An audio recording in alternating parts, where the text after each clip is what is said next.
भीड़ देखिए इस वक्त घाट पर, जबरदस्त। मुझे लगता है हर कोई वहां से आरती को भी देखने शाम में आते हैं और आज उनका दिन विशेष है तो सभी वहां पर पहुंच रहे हैं। धर्मवीर जी, आप भी फंड कर रहे थे, लेकिन सवाल है कि फंड कहाँ गया, क्या हुआ, उसका एक प्रमाणिकता भी तो होनी चाहिए ना। हम प्रचार नहीं करते, हमने फंड दे दिया, अब वो फंड कहाँ गया सर? अगर वाकई इस तरह का प्लान यहाँ के लिए था, क्योंकि जहां जहां पर कायाकल्प करना था हमने देखा है, मायावती जी ने पत्थर की जो अलग अलग जगहों पर पार्क्स में जहां जहां उनको जो बनाना था, निर्माण करना था, उन्होंने कर दिया। लेकिन यहां पर क्यों देरी हो गई? फंड दिया था तो गया कहां? धर्मवीर जी। नहीं अंजना जी, कोई देरी नहीं हुई है। ये जितने भी घाटों का पुनर्निर्माण हुआ है बनारस में, अयोध्या में, ये आदरणीय बहन कुमारी मायावती जी के समय में हुआ है। मैं आपको पूरी जानकारी दुरुस्त दे रहा हूं। और जो वृंदावन में परिक्रमा कोसी का मार्ग था, उसको भी हमने नया बनवाने का काम किया था। लेकिन वही वाली बात है कि हम प्रचार नहीं करते हैं, ये धर्म का ढिंडोरा पीटते हैं, ये धर्म को राजनीति में लाते हैं, ये धर्म की टोपी पहनाने का काम करते हैं सुधांशु त्रिवेदी जी। और अभी कह रहे थे बाबा विश्वनाथ की कृपा से बना है, तो ये 700 से ज्यादा किसान किसकी कृपा से मरे? ये जो कुत्ते गंगा जी में लाशें खा रहे थे, ये किसकी मर्जी से, किसकी कृपा से खा रहे थे? और जो ये सांस्कृतिक राष्ट्रवाद की बात कर रहे थे, ये टीवी चैनल पर बैठ करके, तो ये जो नागपुर में तिरंगा झंडा आरएसएस के ऑफिस पर नहीं फहराया गया था, उसका कौन सा जवाब ले लेते हैं सुधांशु जी से। सुधांशु जी जल्दी से जवाब दे दीजिए। आप वो कह रहे हैं आपका जो ये सांस्कृतिक राष्ट्रवाद है जी, उस पर भी सवाल खड़े कर रहे हैं और कह रहे हैं धर्म की टोपी पहना रहे हैं आप लोगों को। ये नजारा एक बार, एक सेकंड रुक जाइएगा सर। ये तस्वीरें हम दिखा रहे हैं दशाश्वमेध घाट में जो रोरो फेरी है उस पर सवार होकर प्रधानमंत्री नरेंद्र मोदी इस वक्त गंगा आरती देख रहे हैं और ये धुनें भी आप वहीं की सुन रहे हैं, मंत्रोच्चार भी हो रहा है, बड़े बड़े स्पीकर्स वहां पर लगाए गए हैं। बहुत ही कोऑर्डिनेटेड तरीके से इसे किया जाता है। शाम में भव्य नजारा होता है, अद्भुत नजारा। बोलिए सुधांशु जी।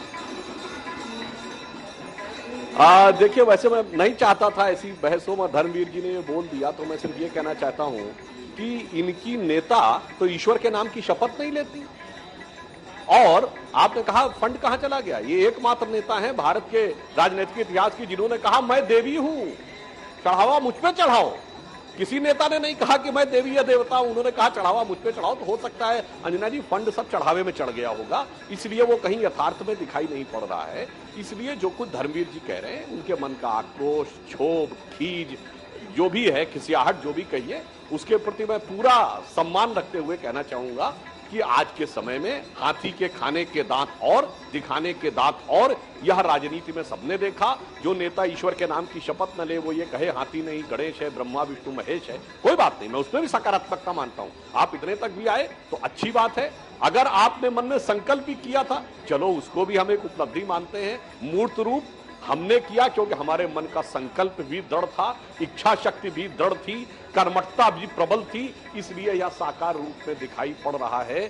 जो स्वरूप, यह स्वरूप मोदी जी के संकल्प, दृढ़ता और कर्मठता के कारण दिखाई पड़ रहा है। और इसको मैं पुनः कहूंगा कि यह सब बाबा विश्वनाथ की कृपा से दिखाई पड़ता है। वह बिंदु जो लाखों वर्षों से ऋषि मुनियों ने ध्यान केंद्रित करके किया, जिसे कहते हैं ओंकार बिंदु संयुक्तम नित्यम ध्यायन्ति योगिना कामदम मोक्षदम तय ओंकाराय नमो नमः।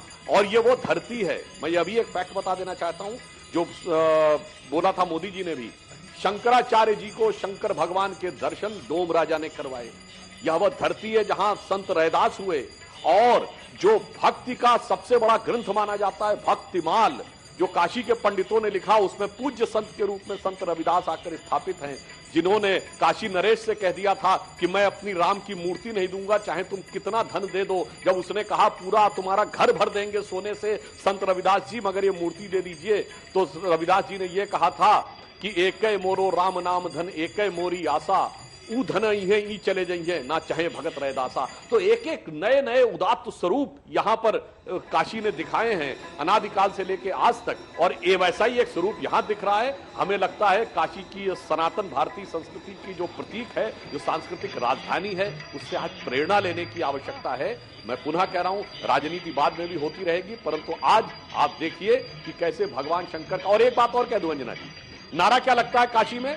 नमः पार्वती पतये, हर हर महादेव, पार्वती पतये। मैं चुनौती से कहता हूं, दुनिया में कोई धर्म संस्कृति बताइए जो बड़ा समानता का दावा करते हो, कोई स्त्री तत्व का नाम आता हो कहीं पर भगवान के नाम में। हमारे यहां आता भी है और पहले आता है। गौरी शंकर बोला जाता है, सीता राम बोला जाता है, राधे कृष्ण बोला जाता है, लक्ष्मी नारायण बोला जाता है।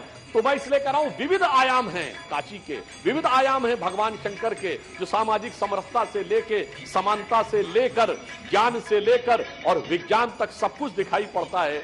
आज आवश्यकता है भदौरिया जी देखने की और उसका अवगाहन। भदौरिया जी, ये आप लोगों को समझ में आता है कि नहीं? आम आदमी के लिए सिर्फ काशी की बात नहीं है, तस्वीरें पूरे देश में लोग देख रहे हैं। उसका आस्था को देखने का एक नजरिया है, उसका अपने धर्म को लेकर एक गर्व है।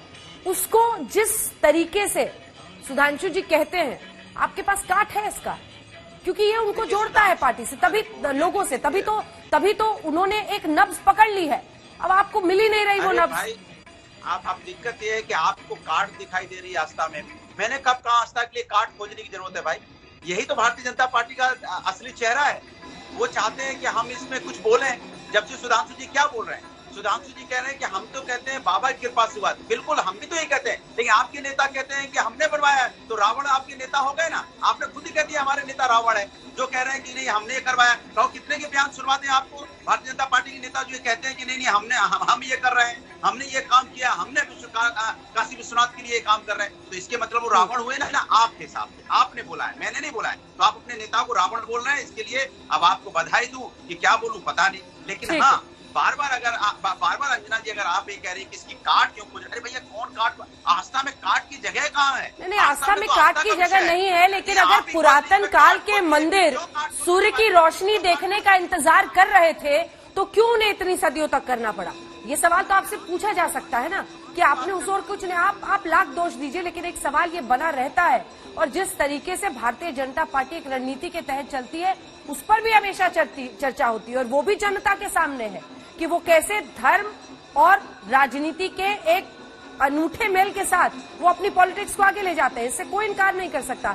एक बार फिर से जरा नजारा देखने हुए, ये तस्वीरें हम दिखा रहे हैं आपको प्रधानमंत्री नरेंद्र मोदी गंगा आरती इस वक्त देखते हुए इस रोरो फेरी से। श्रोता, एक बार जरा वहां का नजारा दिखाएं और जो भव्य तस्वीरें शाम की बन रही है वो बताएं।